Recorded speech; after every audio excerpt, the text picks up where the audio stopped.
Lundi 26 janvier 2026, la librairie Ombre Blanche et le Théâtre de la Cité proposaient en partenariat une rencontre exceptionnelle avec l'écrivain et scénariste Pierre Lemaitre, prix Goncourt en 2013 pour Au revoir là-haut, premier volet de sa trilogie du désastre. Il présentait ce jour-là Les Belles Promesses, paru chez Calman Levy, dernier volet de sa tétralogie consacrée à l'après-guerre et aux 30 Glorieuses, et dont chaque volume s'attache à l'un des enfants de la famille Pelletier. Ce dernier roman nous entraîne ici en 1963, dans un Paris dévoré par les travaux titanesques et un monde rural menacé, et dans une famille Pelletier toujours plus proche de nous. La rencontre était animée par Raphaël Gibergout.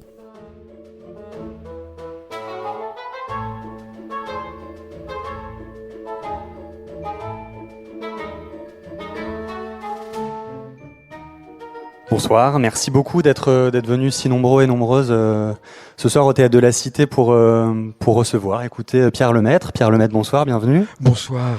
Ça va être l'occasion pour nous alors bien évidemment de parler de le quatrième volume de votre tétralogie. Non, c'est pas du tout une. Comment on appelle ça ? Alors on va reprendre. Hein ? Donc je suis venu ici. Qui êtes-vous ? Pour le 4e volume de la tétralogie intitulé Les Belles Promesses. À toi. Voilà. Merci. Mais ça va être aussi l'occasion de revenir un petit peu sur votre projet global. Bon, petite présentation quand même si je pense que vous êtes un inconnu pour personne. Ça fait maintenant, c'est un projet romanesque qui dure depuis 2013, depuis la parution d'Au revoir là-haut. Et aujourd'hui, vous venez de conclure la seconde partie. Et a priori, ça n'est pas tout à fait fini parce qu'une trilogie arrivera pour conclure cette fois-ci de manière définitive ce projet romanesque. Donc première question, vous avez mis un point final à cette famille Pelletier. Comment est-ce que vous vous sentez ? Est-ce que c'est un soulagement ? Est-ce que c'est un deuil ? Comment est-ce que vous voyez les choses ? C'est les deux, mon général. Hein. En fait, il y a quand même un peu de soulagement parce que j'ai vécu 5 ans. 6, presque 6 ans, je crois, avec les mêmes personnages. Alors, on est toujours un petit peu impressionné par le choix qu'on a fait. 4 romans, c'était pas évident, d'autant que j'écris des gros livres aussi. Oh ouais. Oh là là, moi, je voudrais faire comme Amélie Nothomb. Oh, c'est mon rêve. Dans une prochaine vie, je serai Amélie Nothomb. Non, je dis ça pour les journalistes, ils cherchent toujours une accroche. Ils vont titrer demain « Je voudrais être Amélie Nothomb ». Ça va faire plaisir à Amélie ou ça va la fâcher, je sais pas. Bon, peu importe. Non, quand on part sur un truc comme ça, d'abord, on n'est jamais sûr d'arriver au bout. Et quand on commence à sentir un petit peu qu'on arrive au bout, on ne sait pas dans quel état on va être. Hein. Donc, en fait, pour répondre à la question, soulagé d'être parvenu au bout. Pas mécontent du résultat. Parce que là, j'attendais. Normalement, oui, bon, voilà. Pas mécontent du résultat. Enfin, j'ai l'impression que j'ai pas démérité. Voilà. Hein, j'ai l'impression que j'ai pas démérité. Et puis un petit peu de postpartum. Ah oui, quand même. Ouais, parce que en fait, on s'y attache à ces petites bêtes-là. Hein. C'est des personnages avec lesquels j'ai quand même vécu beaucoup. Donc, en même temps, on a hâte de se débarrasser d'eux. Puis quand ils disparaissent, en fait, c'est un réflexe parental. C'est pour ça que je parle de postpartum, parce que c'est un réflexe parental. On a vraiment envie qu'ils se barrent. Bon, et puis hein, quand ils se barrent, on se dit déjà quoi. Bon, donc en fait, c'est exactement comme les mômes. Alors, c'est vrai que c'est très très relatif. Hein, je veux dire, c'est pas les personnages ne sont pas nos enfants, Dieu soit loué. Mais enfin, voilà, il y a à la fois de la satisfaction, un petit peu de soulagement d'y être parvenu, et puis un petit pincement de se dire bon bah voilà, je les reverrai pas beaucoup ces personnages maintenant. Hein. Je les reverrai un petit peu, mais pas beaucoup. Ils vont maintenant passer en fond de décor. Bon voilà, maintenant je peux plus rien y faire. Ils sont ce qu'ils sont. Et donc là, justement, on est quoi ? On est 15 ans après Au revoir là-haut. Déjà. Désolé de... Oh, dis donc, comme... Oh, non, il attaque, hein. Ouh 15 ans plus tard. 15 ans plus tard, donc. Comment est-ce que vous perceviez, comment est-ce que vous envisagiez les choses au moment de commencer l'écriture d'Au revoir là-haut, et comment est-ce que ça vient correspondre au résultat que vous venez d'obtenir là en finissant Les Belles Promesses ? Alors, à la fin d'Au revoir là-haut, Au revoir là-haut, d'abord il faut savoir, ce livre Au revoir là-haut est paru en 2013, mais en fait il était terminé 1 an et demi avant. Hein. était terminé depuis très longtemps. Mais le temps de trouver un éditeur, et comme l'éditeur qui l'a pris voulait le sortir à la rentrée littéraire de septembre, il est resté très longtemps dans le tiroir. Donc, le roman étant terminé, moi, je fais comme tout le monde. Voilà, quand j'ai terminé un roman, j'entame le suivant. Et j'avais pris, pendant l'écriture de Au revoir là-haut, c'est la plus belle période d'écriture de ma vie.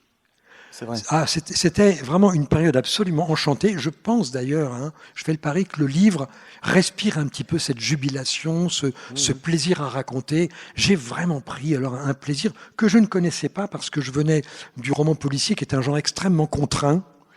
Il y a beaucoup de règles, beaucoup de contraintes, et quand d'un seul coup vous êtes dans un roman où vous pouvez faire ce que vous voulez, c'est une sensation de liberté était épatante. J'aimais mes personnages, j'aimais mon histoire, j'aimais bien le roman que j'étais en train de faire, et donc je me suis dit ça serait bien de poursuivre l'aventure. Donc là, le roman n'est pas encore paru.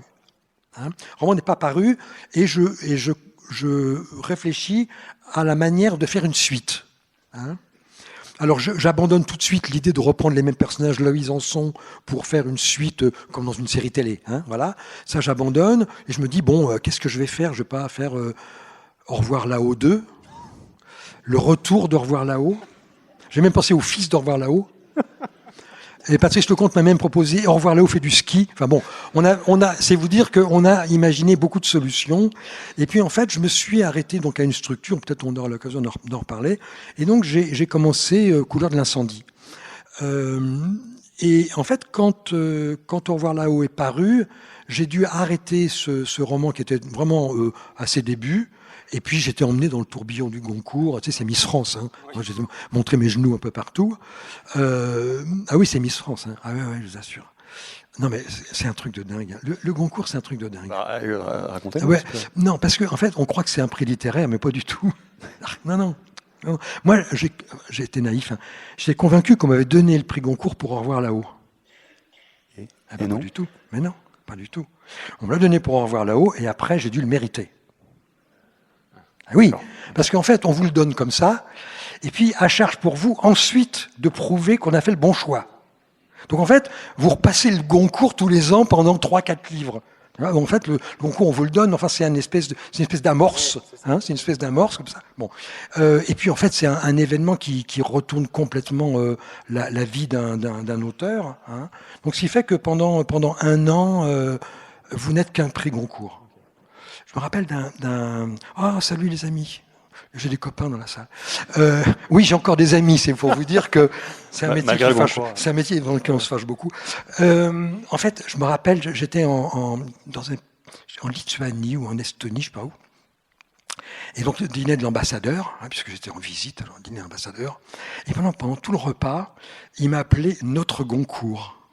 C'est pas vrai. Oui. Alors, notre Goncourt ceci, nous allons interroger notre Goncourt. Alors, ça me faisait marrer parce que je disais au secrétaire d'ambassade à côté, je dis, mais il connaît mon nom, ton chef, là, ton patron. Il sait pas du tout. En fait, je me suis rendu compte que c'est interchangeable. J'étais le Goncourt de cette année, donc lui il recevait le Goncourt 2013. Mais si c'était le Goncourt 2015 qui était venu, il aurait dit notre Goncourt. Oui, pour lui, c'est un emblème. Parce qu'en fait, c'est pas un prix littéraire, c'est vraiment un emblème social. C'est un emblème. Un emblème culturel. Donc c'est beaucoup plus qu'un prix littéraire. C'est aussi un prix littéraire. Mais malgré tout, il n'y a pas d'équivalent dans le monde d'un prix comme celui-là.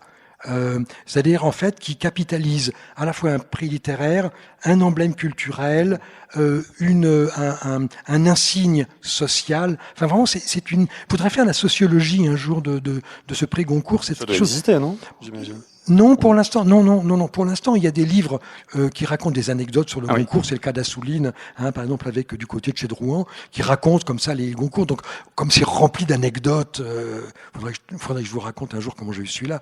Enfin, il faudrait avoir du temps. Non, c'est un feuilleton épisode. Mais enfin, bon, on a des livres qui racontent un petit peu l'histoire des Goncourt, mais on n'a pas une étude psychosociale du phénomène Goncourt qui serait vraiment intéressant. Très bien. Bon, on va peut-être un petit peu rentrer dans le corps du roman pour déjà, peut-être il y en a certaines d'entre vous qui n'ont pas forcément lu le livre, donc on va peut-être aborder cette question-là. Ça va être l'occasion peut-être de vous écouter lire un extrait, si ça vous va. Voilà. Donc au tout début du livre, donc vous en faites pas, on va gâcher la surprise. Oui, on lit 80 pages, c'est pas insurmontable, je veux dire. Je les ai écrits, vous pouvez bien les écouter. Chapitre 1, comme il regrettait tout ça. Du bas de la rue Lamarck, Jean s'arrêta et, levant la tête, regarda avec anxiété les 2 volets du redoutable escalier qui monte en pente raide jusqu'à la rue Caulaincourt. Pour l'éviter, il lui faudrait faire un long détour. Bien qu'il soit déjà légèrement en retard, il hésita un moment parce que la rondeur qui autrefois lui avait valu le surnom de Bouboule s'était avec l'âge transformée en embonpoint. Geneviève, son épouse, soutenait qu'il avait 30 kilos de trop. Le médecin, plus modeste, parlait de 15, enfin peu importe, il s'essoufflait vite. Qu'il choisisse de creuser son retard ou qu'il affronte résolument la montée par les marches, la décision semblait purement technique. Jean était loin d'imaginer qu'en réalité ce choix, en apparence anodin, modifiait le cours de son existence. Il renonça à grimper et préféra remonter paisiblement en direction de la rue des Saules. On m'attendra, voilà tout, se dit-il. Les jeux étaient faits. Oh. Bon, a priori, on va l'attendre longtemps, Bouboule, Oui. parce que on va peut-être expliquer ce qui va lui arriver là, Oui. dans l'immédiat. Ouais. Il va assister à une explosion dans un immeuble, Ouais. et il va rentrer dans cet immeuble. Ouais. Alors, en fait, il faut bien comprendre que Jean, c'est pas un super-héros, hein. C'est le mot qu'on puisse dire. Voilà, hein, rien à voir avec Batman. Hein, c'est pas du tout le style. C'est un type, on peut dire, c'est vraiment le loser complet, quoi. Complètement. Hein. Il a tout raté, tout raté, même son mariage. Hein. Particulièrement son mariage. Ouais. Et donc, c'est un type maladroit, sans doute profondément dyslexique, maladroit, assez lâche. Plutôt veule. Faut gratter pour lui trouver des qualités. Hein. Mais il en a, notamment, il est émouvant. Hein, c'est un personnage émouvant, c'est-à-dire en fait sa fragilité finit quand même. Enfin, j'espère. J'en parle comme si je l'avais lu, hein, mais c'est vous. Hein. Enfin, ce que je veux faire là, c'est un personnage qui soit vraiment émouvant, pour lequel on ait de la compassion. Donc, ce que j'essaye de faire au début, puisque le projet, c'est de faire en sorte que, au cours du livre, on le sait dès le début, un frère enquête sur l'autre. Hein. Donc, la tragédie va se situer là. François, le frère cadet, va enquêter sur la vie de son frère, et les choses vont évidemment pas tourner très bien, sinon il n'y aura pas de roman. Hein. Bon.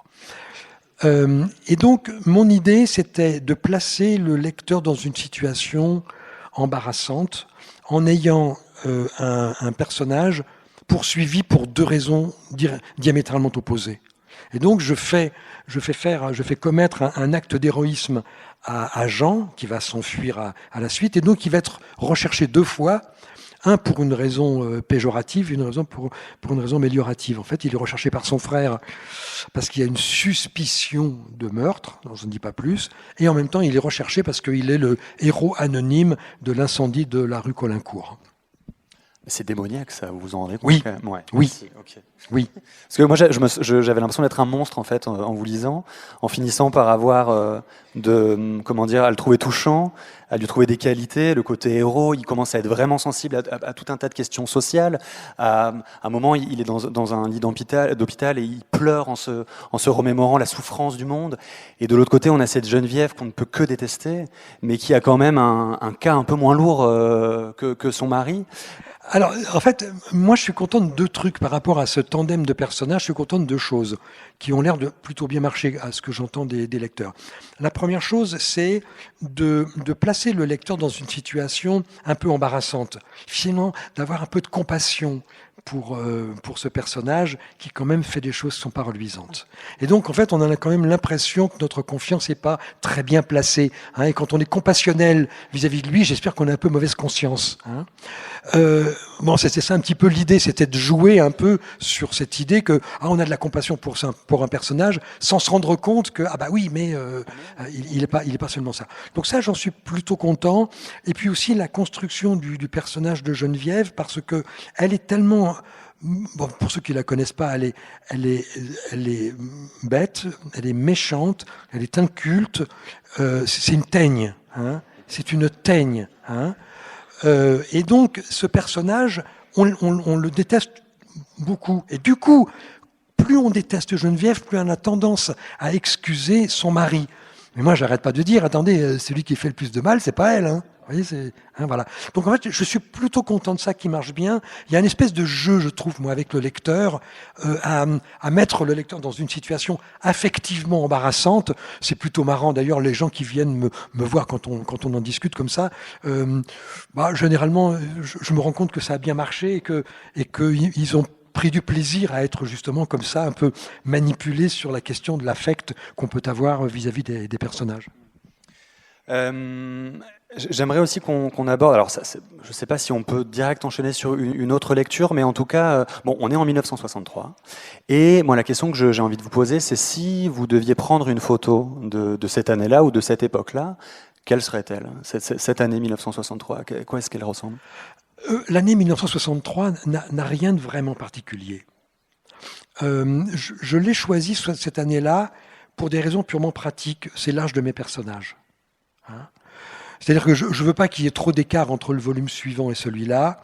Je ne veux pas qu'il y ait trop d'écart parce que, comme on fait l'ellipse sur ce qui s'est passé entre les deux livres, s'il se passe 10 ans, moi-même j'ai à recomposer qu'est-ce qui s'est passé pendant ces 10 ans. Et si je m'en sors pas, le lecteur n'a pas beaucoup plus de chances que moi de s'en sortir.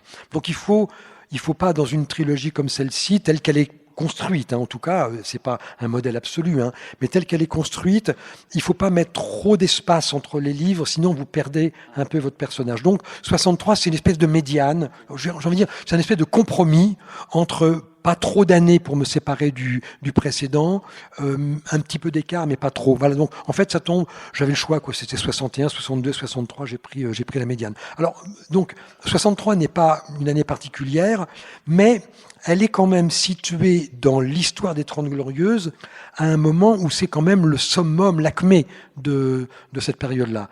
Hein, on pourrait dire la même chose de 61 et de 64, mais vous voyez ce que je veux dire, c'est on est là dans le début des années 60 et on est vraiment dans l'acmé du capitalisme français et européen. Hein. Donc en fait, l'image que je prendrais, si je la faisais comme ça par rapport à mon livre, ça serait certainement une photo du boulevard périphérique un jour de bouchon. Parce que cette image, elle condenserait à la fois par le boulevard périphérique ce travail absolument pharaonique hein, qu'était la construction dingue de cet ouvrage-là. Enfin, c'est un truc de dingue, hein, vraiment. C'est un ouvrage incroyable. Hein. Pour l'époque, c'est un truc incroyable. Donc, il y a cette idée de la bétonisation de la ville. Il y a cette idée aussi que derrière l'image du périphérique, il y a cette idée du progrès infini. Hein. Cette idée que le progrès, que la technique va amener un progrès qui ne s'arrêtera pas et qui fera le bonheur de tous. Hein. Donc je pense que le périphérique, sur ce plan-là, il condense assez bien ces deux traits caractéristiques des 30 Glorieuses. Et je le ferai un jour d'encombrement parce que c'est pour montrer qu'on ne se rendait pas compte à quel point ce truc-là allait être le symbole même de l'échec.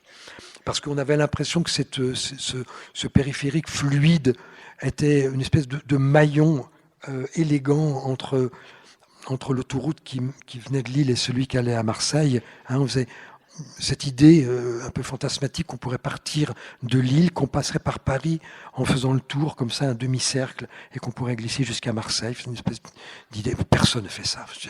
Dans ces années-là, personne ne fait un truc aussi con. Enfin, je veux dire... Mais non, mais je veux dire, aller de Lille à Marseille en voiture, sur une Dauphine. Enfin, je veux dire, bon, mais c'était le fantasme de l'époque. Hein. Et en fait, on ne se rend pas compte que ce périphérique va faire tourner la ville en rond. Ça tourne en rond. Et que, en fait, l'encombrement va être, d'une certaine manière, un des symboles possibles du fait qu'on a, dans ces années de plaisir presque adolescent, cette espèce d'enthousiasme un peu adolescent des 30 Glorieuses, on allait fabriquer le temps qui est le nôtre, c'est-à-dire celui du réchauffement climatique. Il faut savoir hein, que si on regarde bien l'histoire, les 30 Glorieuses sont c'est la période où se fabrique vraiment le réchauffement climatique. Hein. Pas seulement en France, mais on fait du béton, on fait du plastique, on fait du pétrole, on fait de la bagnole, voilà, on fait de l'agriculture intensive, de l'élevage intensif, on fait tout ce qui va nous amener le réchauffement climatique. Alors, ça amène à une réflexion, que j'essaye là d'amorcer un petit peu dans l'esprit du lecteur, de la lectrice, et de se dire, bon, finalement, cette période est un petit peu adolescente, tout va bien, pas pour tout le monde. Comme dans toutes les périodes où tout va bien, il y a les exclus, il y a ceux qui sont dans la marge. Mais à cette époque-là, la marge est encore dans la page. Et donc, en fait, on a une période où globalement, les gens vont bien, les enfants ont des diplômes supérieurs à ceux de leurs parents, il y a un plein emploi, il n'y a pas beaucoup de chômage, très, très, très peu de chômage. En fait, on a vraiment l'impression que tout va bien et que ça va durer très longtemps. Donc cette idée, elle est très, indifférente aux conséquences. Or, les conséquences, moi, j'ai pas voulu le mettre dans le livre. Je déteste les livres qui prennent les auteurs de haut, puis je me méfie aussi des auteurs qui sont plus intelligents que leurs livres. Tiens, je me méfie beaucoup. Donc, je veux pas, moi, avoir dans un de mes livres un personnage qui saurait tout mieux que les autres. Oui. C'est facile. Moi, je fais d'Hélène une nouvelle, une nouvelle Gisèle Halimi. Vous voyez ? Serait cocasse. Formidable. C'est facile aujourd'hui de dire, je prends Gisèle. Tu vois, je veux dire. Donc en fait, c'est facile d'avoir des personnages comme ça. Donc j'ai pas voulu avoir un René Dumont. Mais rappelons-nous quand même, 74, René Dumont se présente à l'élection présidentielle avec un verre d'eau en disant, je le bois à votre santé parce que bientôt vous n'en aurez plus. Donc ça veut dire que dans cette période-là, il y avait très très peu de gens au courant du fait qu'on allait dans le mur. J'aurais pu le prendre comme témoin, mais ils étaient tellement minoritaires que ce serait une malhonnêteté historique, quoi. Oui, parce qu'en plus vous abordez, alors pas forcément dans celui-là, mais vous allez aborder la question de l'homosexualité dans le grand monde, de l'avortement dans Le silence et la colère. Et moi, je me suis vraiment demandé comment est-ce qu'on évite cet écueil de faire parler ces personnages trop 21e siècle, quoi. Parce que vous attaquez quand même à des sujets. Aujourd'hui, on a un recul. Aujourd'hui, les choses ont changé. Mais à l'époque, je veux dire, l'homosexualité en 1948 était perçue d'une certaine manière. L'avortement. Comment est-ce qu'on arrive à essayer de se débarrasser de vous, Pierre Lemaitre, 2025, et de plonger à Pierre Lemaitre avant sa naissance ? En fait, c'est le travail primordial de ce qu'on appelle le roman historique. Moi, j'aime pas trop le roman historique. J'aime pas cette dénomination. Mais dès qu'on inscrit une intrigue dans une période reculée, la grande question, c'est de pas être anachronique. En fait, comment est-ce que les gens réfléchissaient en 48 à l'homosexualité ? J'ai abordé un très grand nombre de thèmes au cours de ces 7 volumes. Il y en a 7 puisqu'il y a une trilogie, puis une tétralogie. J'ai abordé, comme ça, pêle-mêle, la montée du fascisme, la concussion, l'avortement clandestin, l'homosexualité, l'exode rural. J'ai abordé un très très grand nombre de thèmes comme ça dans le cœur des intrigues. Et pour chacun de ces thèmes-là, je me pose la question de savoir qu'est-ce qui est dans l'esprit des gens à cette époque-là. Alors moi, j'ai 2 trucs. Un truc, un demi-truc. Voilà. C'est je lis la presse. Je lis la presse parce que la presse, c'est une bonne façon, une manière un peu, de s'immerger dans l'époque, de voir comment les gens réfléchissent, comment ils parlent, quels sont leurs espoirs, leurs attentes. Les journaux disent assez bien ça.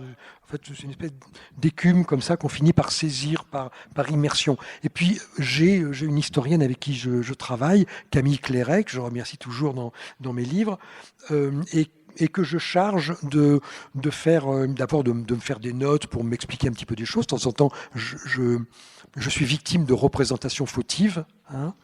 Donc elle redresse mes représentations fautives, et puis quand il y a des anachronismes, elle me les signale, quoi. Mais on n'est pas à l'abri quand même d'un historien amateur.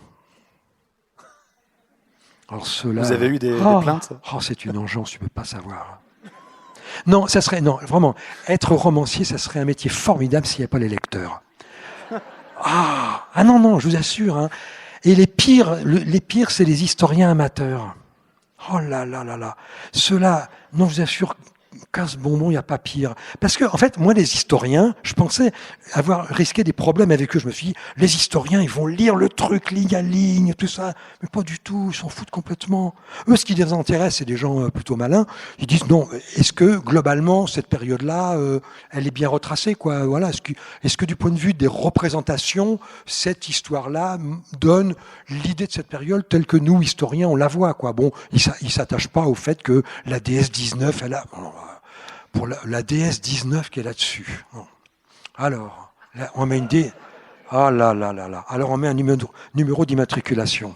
Oh, mais non, monsieur, c'est pas possible. Le numéro d'immatriculation, donc tous les spécialistes, ils sont 3. Nous sont tombés dessus en disant, moi je ne permettrai pas, je ne cautionnerai pas un numéro d'immatriculation. Oh là là là là, c'est fatigant, on ne pouvez pas savoir.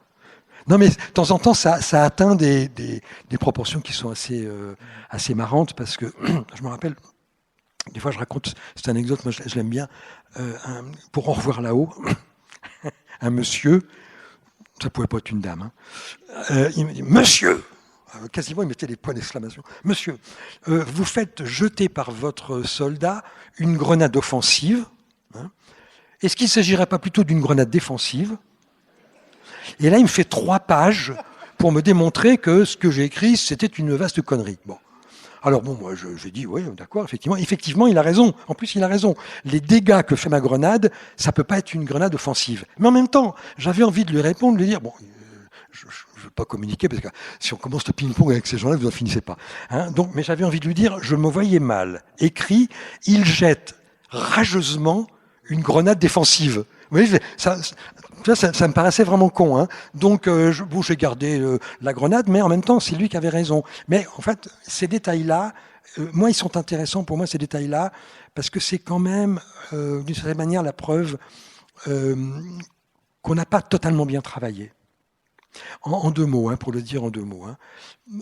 Parmi les maîtres, les concepts qui guide mon travail de romancier, il y a la question de la lisibilité. C'est-à-dire, c'est la leçon de Simenon, je reste, moi, convaincu qu'une écriture modeste, fluide, parfaitement lisible, peut atteindre une très grande force, une très grande puissance émotionnelle. C'est pas la peine de faire des jolies phrases. J'adore cette phrase c'était Colette qui disait au jeune Simenon, et jeune homme, surtout, pas de littérature. Elle voulait dire, n'essayez pas de faire des belles phrases, quoi. Vous savez qu'on accroche comme ça sur les chapitres comme des guirlandes. Ne prenez pas des postures d'écrivain. Et essayez d'être pertinent, de dire des choses qui correspondent à ce que vous voulez dire, et soyez voilà. Et en fait, quand quelqu'un s'arrête à un détail, c'est d'une certaine manière que l'espèce de billard que j'aimerais bien avoir, il n'a pas fonctionné, tu vois, parce que en fait, l'idée, c'est que pour être parfaitement lisible, il faudrait qu'il n'y ait pas d'aspérité, que le lecteur, la lectrice entame le livre et puis déroule le truc jusqu'au bout et le ferme et dise « Waouh !» C'est ça. Mais si à un moment il s'arrête, on se dit « Ce n'est pas possible », d'une certaine manière, je crée un petit grain de sable qui... Voilà. Donc, idéalement, il faudrait que personne se pose ce genre de questions. Mais bon, eux, ils se posent toutes les questions qu'on ne se pose pas, quoi. C'est pas soluble. C'est pas soluble.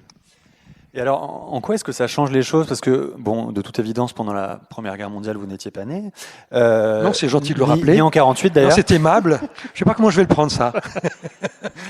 Ni en 48, d'ailleurs. Mais là, quand même, chose qui, j'imagine, a aussi modifié votre manière de travailler, c'est qu'en 1963, vous aviez des souvenirs. Vous étiez né, c'est une époque que vous avez... J'étais jeune. Vous étiez jeune. Vous étiez très jeune. Je l'accorde. J'étais né, enfin, à peine. À peine. Non, mais il faut... Ça se passait bien jusque-là, et je ne sais pas pourquoi. D'un seul coup, il fait la faute de quart, là, je sens que ça va gripper, cette affaire.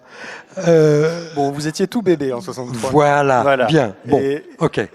Qu'est-ce que ça change en fait? Est-ce que ça facilite les choses, le fait de se souvenir, ou est-ce que, parce qu'il y a de l'émotionnel aussi, j'imagine, qui rentre en compte, comment est-ce que ça, vous l'avez abordé? Est-ce que c'est une question que vous vous posiez, ou est-ce que vous êtes tombé un petit peu dessus C'est-à-dire que moi, très naïvement, j'imaginais que les années dans lesquelles je commence à avoir des souvenirs, ça me servirait. Et puis en fait, c'est une fausse idée, parce que la mémoire fait un tel travail de transformation de tout ce qu'on a vécu que finalement, on se rend compte qu'un souvenir qui nous paraît quelque chose de saillant pour l'époque est complètement secondaire. Simplement, c'est saillant dans notre vie par rapport à notre histoire, mais au regard de l'histoire générale, tout le monde s'en fout. Hein. Et puis, vous finissez par mélanger les dates, quoi. Un truc dont vous mettriez votre main à couper, que c'est 54, c'est 62. Enfin, en fait, c'est incroyable, le travail de mémoire transforme tellement les choses que finalement, quand on écrit un livre comme celui-là, sur des périodes qu'on a connues, notre principal ennemi devient notre mémoire. Hein, c'est-à-dire qu'en fait, il faut en permanence lutter contre des faux souvenirs ou contre des erreurs mémorielles. Donc, en fait, c'est beaucoup plus un handicap qu'autre chose. Pierre Lemaître, lors d'une rencontre organisée par la librairie Ombre Blanche en partenariat avec le Théâtre de la Cité, lundi 26 janvier 2026, autour du dernier roman de sa saga, Les Belles Promesses, publié aux éditions Calman Lévy. Ça aurait pu être l'occasion de parler de Proust, parce que Proust en parle très bien de ce rapport entre la mémoire, le souvenir, et que finalement la mémoire modifie les souvenirs. Il ajoute Oui, c'est vrai que c'est une des grandes leçons de la recherche. Ouais. Vous voulez qu'on fasse une demi-heure sur Proust? Non? D'accord. Bon, ça va, j'ai pas prévu de citation de toute manière. Oui. Alors, j'ai l'impression que c'est quelque chose qui est important pour vous, cette littérature populaire que vous défendez. Est-ce que c'est pour ça aussi que vous rendez hommage depuis le grand monde à différents genres littéraires? On a eu le roman d'aventure, on a eu le roman d'espionnage, le roman social. Ici, ça mélange un petit peu tout ça, j'ai l'impression, parce que on a aussi du roman social, et puis on a finalement votre premier amour, le roman policier. Est-ce que c'est aussi une manière de rendre hommage à cette littérature populaire? Alors là, dans cette question-là, il y a plusieurs registres. Hein. Le registre qui fait que j'ai voulu que les 4 volumes de cette tétralogie soient une salutation à un grand genre littéraire n'a pas grand-chose à voir avec la conception que j'ai de la littérature populaire. C'est parallèle. Je voulais profiter de cette tétralogie pour rendre hommage à différents genres littéraires. Hein. Ça allait du roman d'aventure au roman policier. Mon message, j'ai envie de dire, c'est presque une coquetterie. Hein. Bon, à la limite, seuls des exégètes, tu vois, pourraient s'intéresser à cette question-là. Ça ne faisait plaisir qu'à moi, en fait. Hein. Peut-être que ça m'a aussi aidé d'une certaine manière à construire mes romans, parce que j'avais l'appui d'un genre littéraire, et donc, d'une certaine manière, ce que ce genre littéraire nous a appris à nous, romanciers, me permettait de mieux construire mon livre. Mais enfin, encore une fois, c'est une petite gratuité que je m'offre, quoi. Hein, voilà. Alors que la question de la littérature populaire, là, ça renvoie à une conception du roman. J'ai pas de théorie romanesque, moi. Hein, j'ai pas de théorie. J'ai pas de théorie littéraire. Mais j'ai une conception de mon métier. Hein. Alors, littérature populaire, c'est une expression très embarrassante parce qu'elle est souvent péjorative. Hein. Souvent, quand même, la littérature populaire, elle est indexée sur l'idée populaire veut dire qu'il se vend beaucoup, et que un livre qui va plaire au plus grand nombre est forcément un livre démagogique. C'est pas faux, hein. C'est pas faux. Il y a beaucoup de livres dont on se rend compte que leur succès, parfois planétaire, c'est parce qu'ils ratissent très large. Hein, et qu'au fond, ce sont des livres parfaitement consensuels. Hein.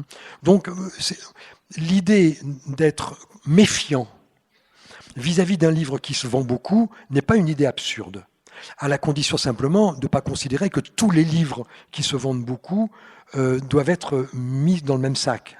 Et là, là maintenant, il faut savoir où mettre le curseur. Et moi, c'est là-dedans que je m'engouffre, c'est-à-dire j'ai une conception de ce que devrait être pour moi un roman populaire, et je m'appuie sur ça, sur on fait un tout petit peu d'histoire littéraire là, mais enfin en 2 mots, parce que je vais essayer de mettre des choses très concrètes dedans pour vous expliquer ça. C'est pas un cours, je veux dire, c'est pas un cours de littérature. En 1913, Jacques Rivière, qui était le jeune directeur de la NRF, théorise ce qu'il appellera le roman d'aventure. Et il met pas de S à aventure, le roman d'aventure au singulier. En fait, il dit, ils ont nos marre à l'époque du roman psychologique, le modèle c'est Paul Bourget, du roman psychologique. Il dit, on a besoin de romans dans lesquels il se passe des choses, des romans actifs dans lesquels il y a des épisodes, dans lesquels il se passe des choses concrètement. Alors c'est vrai que le premier modèle auquel on pense, c'est le roman d'aventure avec un S, qu'on a classé beaucoup du côté de la jeunesse. Le prototype, c'est Jules Verne. Et en fait, Jacques Rivière, il fait une approche qui est très, très maligne. Il dit, voilà, il faut que le roman d'aventure, donc ce qu'il appelle le roman moderne, emprunte quelque chose au roman d'aventure avec un S, mais le modifie. Et pour lui, c'est la question de l'épisode, de l'événement qui se passe dans le roman, qui doit être fondamental. Pour dire les choses clairement, dans un roman de Jules Verne, les événements vont se suivre, mais au fond, ils sont presque indépendants de l'intrigue. Michel Strogoff y part, il a une mission à remplir pour le tsar. Sur sa route, il va avoir des obstacles, c'est les différents épisodes du roman, mais tous ces épisodes ont deux particularités, c'est qu'ils sont absolument interchangeables. Vous pouvez prendre le 3e, le 8e, les interchanger, ça ne change pas la donne. Vous pouvez en enlever 2, en remettre 3, ça ne change rien. En fait, ils sautent des obstacles. Ils sautent des obstacles. Mais en fait, le Michel Strogoff qui sort du roman, il est exactement le même que celui qui y est rentré. On pourrait dire que les obstacles, ils ont été un plaisir de lecture parce que vous vous demandez comment il va faire, mais fondamentalement, la trajectoire du personnage n'en est pas modifiée et la trajectoire de l'intrigue non plus. Il a une lettre à porter pour le tsar, à la fin, il a porté la lettre au tsar. Voilà. Donc ça, c'est le roman d'aventure avec un S. C'est des romans très plaisants, mais ce que dit Jacques Rivière, c'est qu'il appelle de ses voeux un roman, et moi je m'inscris un peu dans cette veine-là, dans lequel l'événement va avoir un autre statut. Il faut qu'il se passe beaucoup de choses dans un roman, parce qu'il faut qu'un roman soit distrayant. On fait le pari, Jacques Rivière et moi, très, très modestement moi, mais on fait le pari dans ce mouvement littéraire-là, que le plaisir est un analyseur, que le plaisir est un outil de compréhension du réel. Pas simplement l'intelligence. Et en fait, Jacques Rivière dit le roman n'est pas le lieu de l'intelligence. Et là, je trouve qu'il a parfaitement raison. Donc en fait, on conteste l'idée que c'est l'intelligence qui va faire comprendre quelque chose au lecteur et à la lectrice. Avant tout, c'est l'émotion, le plaisir et l'émotion. En fait, que vous ayez des émotions positives, négatives dans le roman, que vous soyez bouleversé par un personnage, vous êtes bouleversé par le viol de la petite Colette, vous êtes scandalisé par le meurtre de l'un, vous êtes révolté par quelque chose, vous êtes dans l'attente de ce qui va se passer pour le petit Philippe avec sa tante Thérèse. Mais tout ça sont des émotions qui vous baladent, mais d'une certaine manière, c'est une grille de lecture du réel. Mais ça, on l'a dans tous les romans, de Jules Verne à Proust. C'est-à-dire qu'en fait, ce sont des émotions qui sont des moyens d'expliquer le réel. Donc en fait, ce que va dire Jacques Rivière sur l'événement, c'est vous devez avoir des événements, mais il faut que ces événements ils aient deux qualités. Un, il faut quand même que chaque événement agissent sur l'intrigue. C'est-à-dire qu'en fait, l'intrigue, c'est un fil qui va droit. Il y a un événement, ça va un peu s'incurver. Et au prochain événement, ça va tourner. Enfin, il faut que l'événement ait un impact sur l'intrigue. Il ne faut pas que l'intrigue se déroule comme Michel Strogoff, d'un bout à l'autre, de manière indifférente à l'événement. Il faut que l'événement change quelque chose dans l'histoire. Et puis la deuxième chose, c'est votre personnage ne doit pas sortir du roman tel qu'il y est rentré. Et ça, c'est quelque chose que certains romanciers, dès le 19e, avaient très bien compris. Regardez Monte Cristo.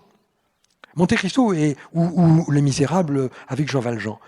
Ni Edmond Dantès, ni Jean Valjean ne sortent du roman comme ils y sont rentrés. Regardez la trajectoire. Et regardez bien la construction de ces livres. Vous vous rendez compte que chaque épisode transforme l'intrigue, la fait rebondir dans une direction différente, ce qui met le lecteur en état de suspension. Que va-t-il se passer ? C'est la nouvelle question que doit en permanence se poser le lecteur dans le roman d'aventure tel qu'il le décrit en 1913. En fait, mettre en permanence le lecteur, la lectrice dans une situation d'incertitude. Et donc, ça, c'est le type de roman dans lequel je m'inscris, le roman d'aventure au singulier, parce que c'est avant tout l'aventure d'une personne. Alors, il se passe plein de trucs pendant cette aventure, mais on le met au singulier parce que c'est une aventure qui est démontrée par un certain nombre d'épisodes, et ça n'est pas une série d'exploits, simplement. Je sais pas si c'est clair, ça. Non, ça l'est. clair. Moi, j'aimerais savoir justement si c'était comme ça que vous aviez travaillé. Est-ce qu'on pourrait rentrer un petit peu dans votre atelier? Alors, je sais pas où vous écrivez, comment vous écrivez, mais est-ce que ça, c'est quelque chose que vous avez appliqué? Comment est-ce que vous avez tenu ces fils narratifs, notamment celui de Jean et de Geneviève, qui est un petit peu différent des autres? Comment est-ce que vous avez travaillé ça? Alors, la grande différence avec les romans de la trilogie qui avait précédé, c'est que là, ici, il s'agit d'écrire l'histoire d'une famille. Donc la difficulté, c'est qu'on a beaucoup de fer au feu. On a autant de fer au feu, autant de lignes narratives qu'il y a de personnages. Et ce qui est difficile, c'est de savoir, jongler un peu entre les différents personnages. Il faut que, malgré tout, l'intrigue principale soit parfaitement repérée par le lecteur, mais en même temps, vous faites pas l'histoire d'une famille en ne parlant que d'un seul membre de la famille. Donc il faut les mettre tous en scène. Donc la grande question, c'est de savoir quel poids vous donnez aux différentes intrigues. Et ça suppose en permanence d'avoir l'œil sur la façon dont les personnages apparaissent dans le livre et dont ils se croisent. Donc en fait, c'est une mécanique un peu compliquée, mécanique assez complexe. Et je dis de temps en temps que j'ai l'impression de conduire un Boeing. En fait, on a l'impression d'avoir des cadrans, le cadran de l'un, autant de cadrans que de personnages, plus le cadran des épisodes, plus le cadran du rythme, plus le cadran de l'ampleur romanesque, plus le cadran de l'histoire. Enfin, en fait, quand vous mettez à votre bureau, vous avez l'impression que tous ces cadrans là sont en train de frémir. Et donc voilà, il faut conduire votre avion, votre ligne narrative jusqu'au bout en ayant un petit peu l'œil sur tout ça. Alors, je rentre pas dans le détail, mais ça suppose quand même une gestion. Alors, je suis désolé de parler comme ça. J'ai l'impression ils vont se dire on a rencontré un comptable. Bon, non, mais ce que je veux dire, c'est que c'est un métier. Vous voyez, c'est un métier. C'est un art. Raconter des histoires, c'est un art, et c'est aussi un métier. Et je pense que on peut pas faire un grand écrivain avec simplement un artiste. S'il n'y a pas en lui l'âme d'un artisan, ça fera pas des bons livres, à mon avis. Et alors, il y a quelques jours, à la librairie Ombre Blanche, on recevait Jonathan Coe, qui est un auteur dont je trouve le projet peut parfois ressembler au vôtre, c'est-à-dire qu'il travaille l'histoire du XXe siècle, alors pas de la France, mais de l'Angleterre, et aussi la structure familiale. C'est un thème qu'il travaille beaucoup, et lui nous disait, une chose qui m'a vraiment étonné, qu'il ne prenait presque aucun plaisir à écrire, que pour lui, le plaisir résidait plutôt dans la phase qui précédait, c'est-à-dire le moment où il imaginait ces histoires, où il commençait à penser à ses personnages. Comment est-ce que vous abordez cette question? Alors moi, je suis exactement à l'opposé. Non, mais en fait, non. Ce qui est intéressant, c'est discuter avec 10 romanciers. Vous aurez 10 théories différentes et vous aurez 10 manières de voir le métier. Je comprends très bien ce que dit Jonathan Coe. Je comprends que son plaisir soit dans la construction. Et que l'écriture, au fond, c'est jamais que la mise en forme de tout ce qu'il a travaillé, mais au fond, les jeux sont faits. Bon. Moi, je travaille pas comme ça.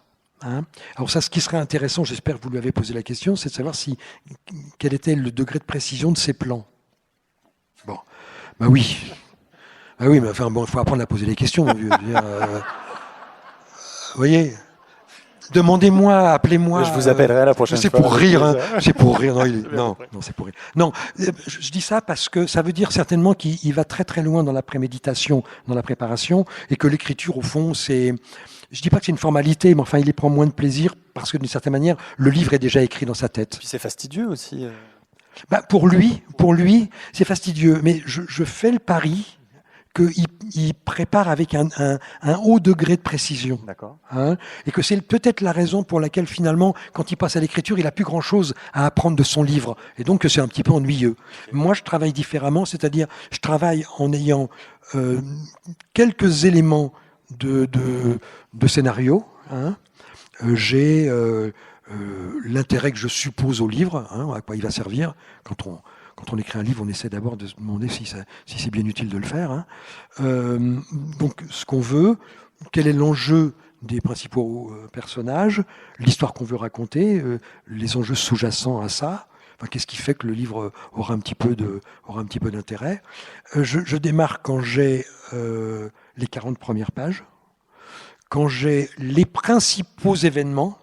au sens là où j'en parlais de Jacques Rivière, hein, c'est-à-dire quels sont les gros événements principaux qui vont vraiment faire bifurquer la ligne narrative pour amener au but dans lequel j'essaie d'emmener le lecteur ou la lectrice.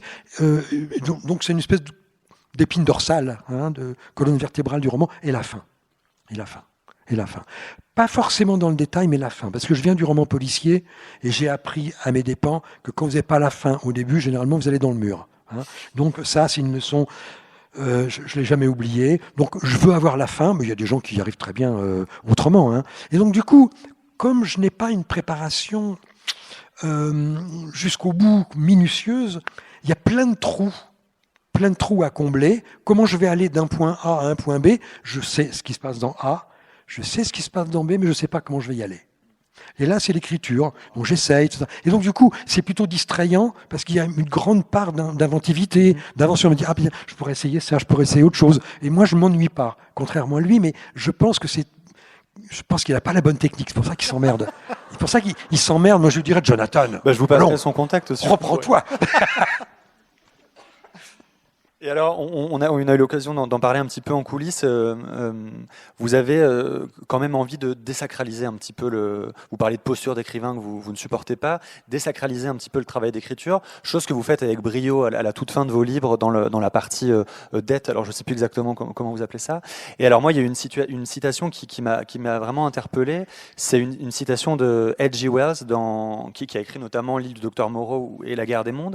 Et vous l'utilisez en exergue d'un de vos romans, et il écrit, je cite, « On prend un trait chez celui-ci, un trait chez cet autre, on l'emprunte à un ami de toujours, ou à quelqu'un à peine entrevu sur le quai d'une gare, en attendant un train. On emprunte même parfois une phrase, une idée et un fait divers de journal. Voilà la manière d'écrire un roman, il n'y en a pas d'autre. » Alors, il s'avance beaucoup en disant qu'il n'y en a pas d'autres. Hein. Je sais pas. En tout cas, moi, je me retrouve complètement là-dedans. Alors, c'est très drôle parce que c'est... Comment s'appelle le roman Alors, il y avait pas... Je crois qu'il y avait juste le nom de... Non, il y avait le nom du roman. Non, peu importe. Non, c'est marrant parce que c'est le livre que j'ai volé chez les amis de Toulouse qui sont là. Donc, en fait, c'est pour moi l'occasion de faire un aveu. Vous voyez, je leur ai volé il y a 15 ans un livre. Voilà, il m'a servi à ça. Le livre que j'ai trouvé chez eux. Mais il m'avait intéressé, donc puis je crois que je l'aurais pas dit. Oh, j'espère qu'ils vont me pardonner. Et en fait, cette idée que donne Wells, on la retrouve chez beaucoup d'auteurs. Cette idée que finalement, quand on écrit, on est sous une espèce de pluie de détails qui viennent alors de partout. Qui viennent, c'est comme il le dit, un visage que vous avez gardé en mémoire. Une photographie que vous avez gardée, une chanson que vous avez entendue, une réplique dans un film, quelqu'un de votre entourage, une phrase qui vous a amusé. Enfin, c'est des choses extraordinairement variées. Et mon hypothèse, c'est que si on dépliait n'importe quel roman, on pourrait en retrouver tous les éléments et on pourrait faire la genèse de tous les éléments qu'il compose. Alors simplement, on se heurterait à des questions de mémoire, etc. Mais dans l'absolu, il me paraît que tout doit pouvoir retrouver sa trace. Je pense qu'on n'invente rien. Notre boulot, c'est de faire du neuf avec du vieux. Hein, et donc, en fait, on réarrange. Alors, j'ai eu un gros coup de bol dans ma vie. C'est quand j'ai écrit mon premier roman qui s'appelait Travail soigné, j'ai mis en exergue une phrase de Roland Barthes qui dit « Un écrivain, c'est quelqu'un qui écrit voilà. Un écrivain, c'est quelqu'un qui ordonne des citations en retirant les guillemets. » Non, mais l'image est l'image est drôlement intéressante. En fait, son idée, c'est qu'au fond, on est des répétiteurs. On répète plein de trucs, on enlève les guillemets parce qu'on se rappelle pas qu'on a emprunté ceci à l'un et ceci à un autre. Mais mon hypothèse à moi, c'est que, au fond, tout ce qui compose un roman pourrait être retrouvé. Alors, moi, quand je travaille et que j'ai quelque chose qui me vient et que je sais d'où c'est, je le note sur un bout de papier, puis à la fin, j'en fais la liste alphabétique. Alors, bon, on y trouve des listes. Alors, dans celui-là, il y a des trucs, je sais pas, je vais essayer d'en prendre un exemple ou deux, peut-être, si je retrouve, bougez pas. Tac, attendez, c'est là. Alors, je chausse mes lunettes de vieux. Alors, c'est Victor Delarbol, Paul Auster, Simone de Beauvoir, Saül Billow, Charlotte Brontë, Marcel Desvernois, John Dos Passos, Guy Debord, Louis Guillou, Victor Hugo, Pierre Lemaître. Enfin, c'est un truc. C'est qui non, celui-là? C'est vrai, il y a des gens que je ne connais pas. Et en fait, alors prenons un exemple. Simone de Beauvoir. Pardon? Simone de Beauvoir. Simone de Beauvoir. C'est une philosophe du XXe siècle. Paraît-il. Alors, Simone de Beauvoir. Alors, qu'est-ce qu'elle fait là-dedans? Alors, il n'y a pas d'enfants, là. Il n'y a que des adultes, là. Ouais. D'accord. Je sais pas. Ok. Bon. Philippe, un de mes personnages, est un adolescent qui tombe amoureux de sa tante parce qu'il voit son cul. Il voit ses fesses à travers le trou de la serrure. Et donc, je me suis dit, bon, quelles fesses vais-je choisir? Grave question. Bien sûr. Il y a l'embarras du choix. Voilà. Et je me souviens d'une photo de Simone de Beauvoir. En 1952, un de ses amis photographes la photographie nue. Elle est de dos, en train de faire sa toilette. Et c'est une photo qui a quasiment fait le tour du monde dans les années 60. Le Nouvel Observateur avait même fait sa une avec cette photo de Simone de Beauvoir. Ils avaient eu des emmerdements. Les féministes étaient venus taper à la porte du Nouvel Observateur en disant on veut voir le cul à Jean Daniel. Enfin bon, c'était un truc. Ah oui. Ah non, mais ça avait pris des proportions absolument folles. Bon. Et en fait, je me retourne donc vers cette photo et je me dis tiens, je crois que c'est ça que va voir Philippe. Donc, si vous vous amusez à regarder la photo, on la trouve facilement sur Internet, elle est très célèbre. C'est une très très belle photo. Une très belle photo. Un très beau corps ample comme ça. Et je me suis dit, c'est ça que voit Philippe. Si vous vous amusez à aller regarder la description que j'en fais et la photo, vous allez voir, c'est pas mal fait. Hein, c'est bon, c'est pas mal fait. Pas mal fait. Bon, vous voyez, Simone de Beauvoir est arrivée comme ça. Alors là, c'est évidemment par le petit bout de la lorgnette, si je puis dire, en parlant du trou de la serrure. De temps en temps, c'est plus noble, c'est de me dire, tiens, c'est une citation de Proust. Ou un mot que j'ai cueilli chez Victor Delarbol, ou chez Guy Debord, une réminiscence. Et puis de temps en temps, c'est plus étrange. Celle qui m'a amusé le plus, c'est dans Miroir de nos peines, j'ai un faux prêtre. C'est un type, il a jamais mis les pieds à l'église, mais enfin, il se fait passer pour un curé, tout le monde le croit. Il est donc en soutane et il est dans un camp de réfugiés et il va prononcer la messe. Alors il y a un autel improvisé, il arrive avec une fausse chasuble qu'on lui a bricolée, mais il ne sait pas du tout comment il va faire la messe. Il n'y a jamais été, et il y a devant lui les ouailles qui attendent qu'il officie et je me dis, mais comment il va faire? Moi-même, je ne suis jamais allé à l'église, je suis dans la même position que lui, je ne sais pas quoi faire. Donc, je le vois dans ma tête, il est de dos, il s'avance comme ça devant l'autel, et je ne sais pas pourquoi, je le vois qui ouvre les bras comme ça et qui dit, mes bien chers frères, mes bien chères sœurs. Une chanson d'Eddie Mitchell, dis donc. Pas de boogie-woogie avant de faire la prière du soir. Je me dis, merde, t'es pris Goncourt quand même, déconne pas. Et puis, en fait, je l'ai laissé. J'ai mis Claude Moine dans les remerciements. Puis quand j'ai fait une émission avec Eddie Mitchell, on a parlé, je l'ai fait marrer avec cette histoire. Il me dit, oui, parce qu'on me l'a dit, j'ai cherché le livre. Oh, je me suis marré, c'était marrant. En fait, je l'ai laissé parce que... Alors, il y a deux raisons. D'abord, c'est parce que je crois que c'est la bonne phrase. Oui, je n'aurais pas fait rentrer au chausse-pied une phrase pour me faire marrer ou pour faire marrer le lecteur. Je pense que c'est la bonne phrase. Elle est juste à cet endroit-là. Et puis la deuxième, c'est qu'il y a plein de lecteurs qui, en le lisant, vont voir le clin d'œil que j'adresse aussi à leur mémoire. En fait, on a une mémoire commune avec beaucoup de lecteurs qui reconnaissent une phrase de Proust ou une chanson d'Eddie Mitchell. Au fond, tout ça, c'est ce qui fait notre culture, quoi. Ça fait partie de notre culture. Donc en fait, je me dis, bon, c'est un clin d'œil plutôt agréable. Et puis vous avez raison de le souligner, une manière de désacraliser aussi la littérature que de dire ça se fait aussi comme ça se fait aussi avec toutes ces petites choses. Je le dis aussi pour les gens qui écrivent, ils ont de temps en temps l'impression de ne pas être assez nobles dans leur approche. Mais en fait, l'approche de l'écriture est parfois une approche très prosaïque. Hein. J'avais besoin, j'ai souvent fait des chansons, j'avais besoin d'un avocat qui avait un strabisme divergent. Parce que je voulais décrire mon voisin du dessous qui me faisait chier depuis des années. Et donc je voulais décrire, c'était un sale con ce personnage, je lui ai donné le physique de mon voisin. Et son nom, Monsieur Guénaud. Des Guénaud, il y en a eu plein. Enfin, j'avais beaucoup de problèmes avec mon voisin à l'époque. C'est une petite parenthèse, on règle aussi nos comptes, c'est amusant. Alors, je vous le dis, si vous soyez désagréable, je vous ai dans le collimateur. Hein. Et donc, il vient sous la plume. Il avait un œil à Elbeuf, l'autre à Colmar. C'est dans une chanson de Pierre Perret. Bon, je me suis dit, je vais pas garder ça. Et puis je l'ai gardé, mais j'ai rajouté, il avait un œil à Elbeuf, l'autre à Colmar, comme dans la chanson. Voilà. Puis j'ai cité Pierre Perret. En fait, ce que je veux dire, là, on s'en amuse parce que voilà, souvent c'est amusant.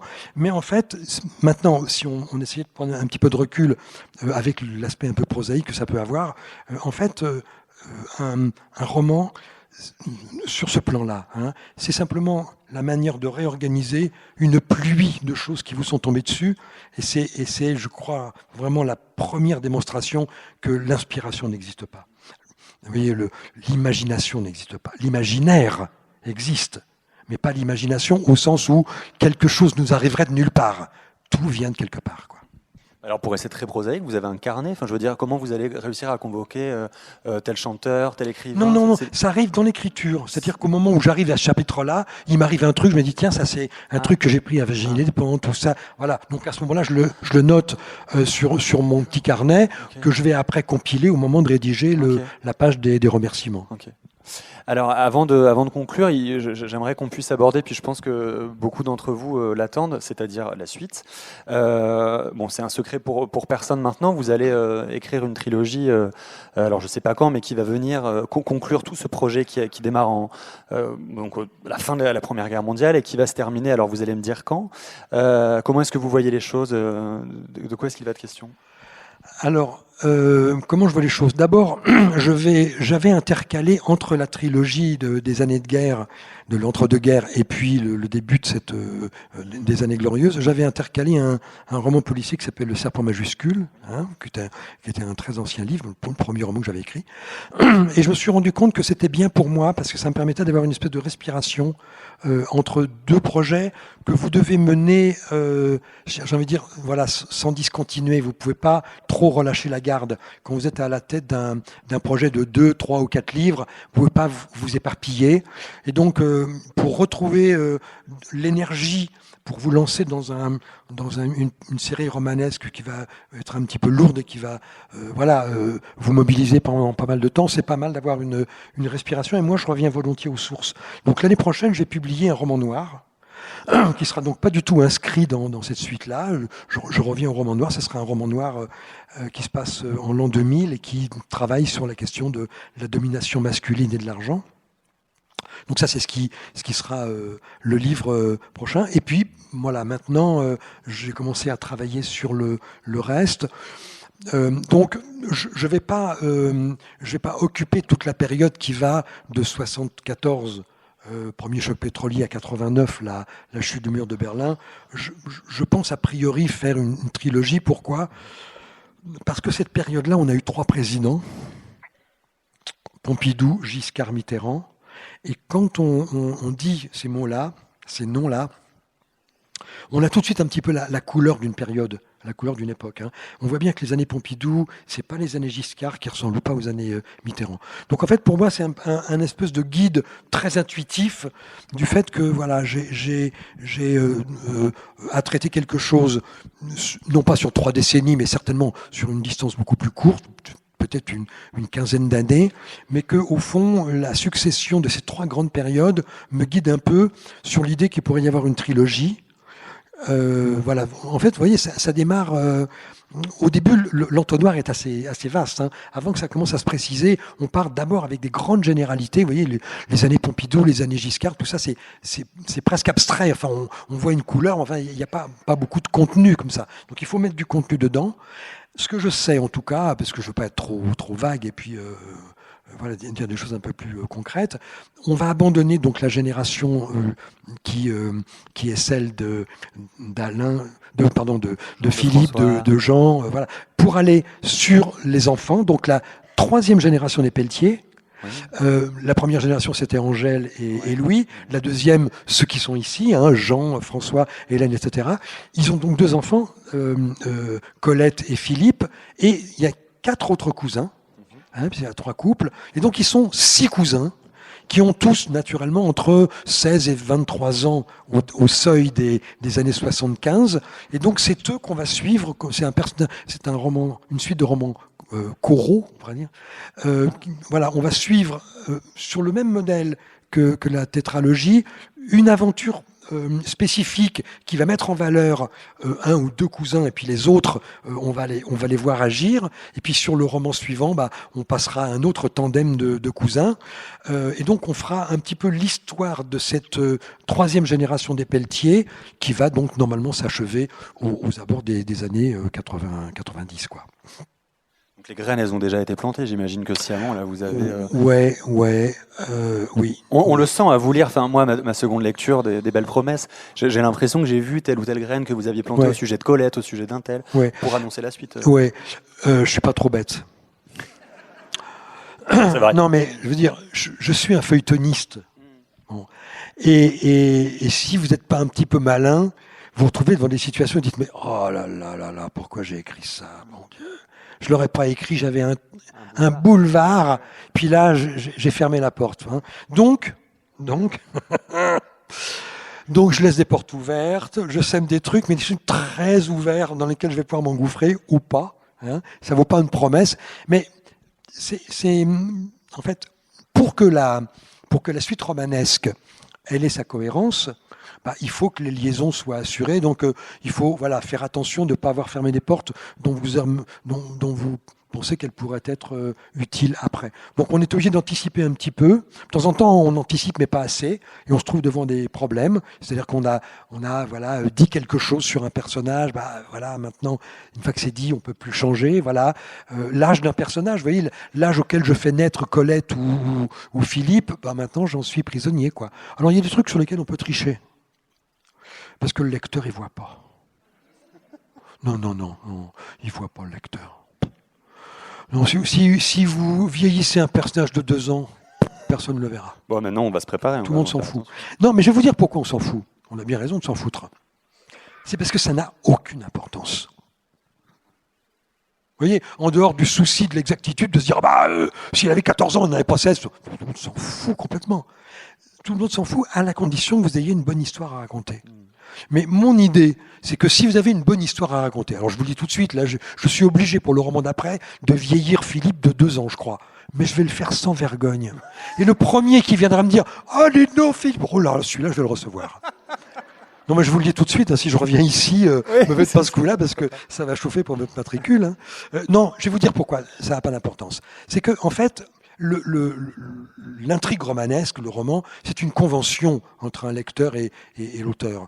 Et la convention, c'est je vais vous raconter une histoire, et si vous avez la générosité de suivre cette histoire, si vous êtes pris par l'histoire, il y a plein de détails secondaires dont vous vous fichez parce que vous êtes bien dans l'histoire, vous avez envie de savoir la suite, toujours le roman d'aventure que je définissais tout à l'heure, vous avez envie de savoir la suite, ça vous intéresse, ça vous intrigue, vous y prenez du plaisir, ça vous fait comprendre des choses, et en fait le fait qu'il y ait une petite tricherie sur un truc ou sur un autre, ça n'a finalement aucune importance, et tout le monde s'en fiche, y compris ceux qui le voient, et la plupart ne le voient pas parce que c'est pas le sujet. Le sujet, c'est pas de savoir quel âge il a, c'est qui est-il, qu'est-ce qu'il fait, de quelle histoire il sort, comment il sort de son histoire, qu'est-ce qu'il va faire de ce qui lui est arrivé. Donc en fait, tout ça, c'est des petits détails sur lesquels le feuilletoniste peut tricher un peu sans avoir à rougir. Alors évidemment, les exégètes finiront par dire, oui, là, il a pris des facilités, mais en fait, moi, je les prends d'autant plus que c'est pour le bien-être de tous.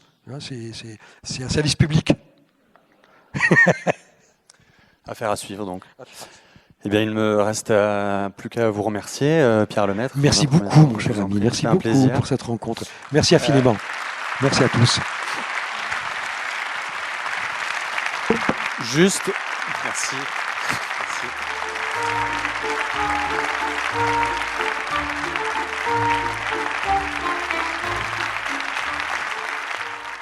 Vous venez d'écouter Pierre Lemaître lors d'une rencontre enregistrée au Théâtre de la Cité en partenariat avec la librairie Ombre Blanche lundi 26 janvier 2026 autour de son roman Les Belles Promesses paru aux éditions Calman Lévy, dernier volet de sa tétralogie, feuilleton à la fois familial, social, politique et d'aventure, après Le Grand Monde en 2022, Le Silence et la colère en 2023 et un avenir radieux en 2025.